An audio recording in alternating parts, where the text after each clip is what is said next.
conflict when you're in conflict, like boom, boom, boom, going at it. Damn is, yeah, this is what I'm gonna do. I'm so bad at the intro. I feel like you should do the intro. Yo, guys.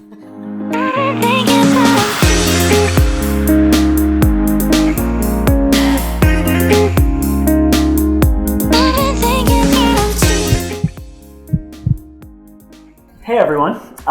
So this week we are going to talk about how to emotionally regulate as conflict is happening. And so the reason this is so important is because you may notice that when you get into conflict with your partner, that it tends to escalate and become more and more emotional. And the reason for this, the visual that I'm going to use is a dam. So when you are actually in control of a dam, right, you determine how much of the water is actually coming in or coming out, right? And you can actually stop that.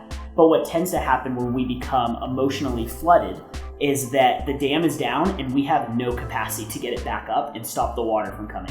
And so we have all of these emotions and everything, and we become hyper emotional, whether that be anger, frustration, defensiveness, attacking, and that tends to be what causes, from a scientific perspective, us to get into conflict that really escalates. Yeah.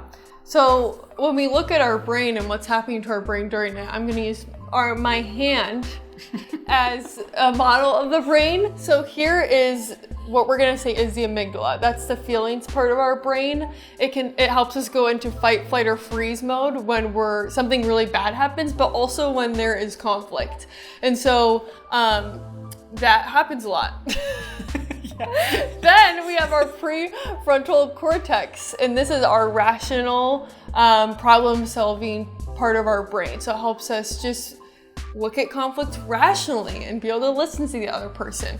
But what happens during extreme conflict is sometimes we can get really flooded, like Robbie says. And when that happens, we're no longer operating out of this rational thinking. We're just letting the amygdala speak.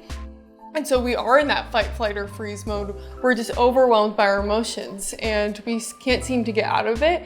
And so in order for us to reconnect these two and be able to have better dialogue, there are some things that you can do to emotionally regulate, like deep breathing or muscle relaxation techniques. But specifically what we're gonna talk about is just taking a break. And it sounds so simple to just take a break, but there's actual scientific reasoning for why you should take that break. And the reason is because for most people, for us to go from this back to this, we actually need anywhere between 20 to 40 minutes in order to do that. And so for women, it's quicker, and for men, it actually takes longer for us to deactivate just thinking with our amygdala and that reptilian part of our brain. And so it's really important to get away, but when you get away, don't just storm off and then just start brewing about it for 40 minutes and come thinking back. About, why you hate them, what they've done to you. But instead, self-soothe yourself. So, you really have to figure out what would soothe you. For me, it's taking lovely baths, not in the summer, it's so hot here, but taking baths, going on a walk, listening to a podcast, watching a show, painting, stuff like that. Yeah, and just re-engage after the conflict. Mm-hmm. And so keep in mind that after you've been flooded, it's very likely that you could just get flooded again. And so in that case, give yourself time and a break as well. But ultimately, we really do think that this will help a ton. It has been really helpful for us to just get away, hit the pause, and ultimately give each other permission to do that and take a break so that you don't escalate and say things you don't want to say and go into just unnecessary paths with conflict. So hopefully that helps. Yes.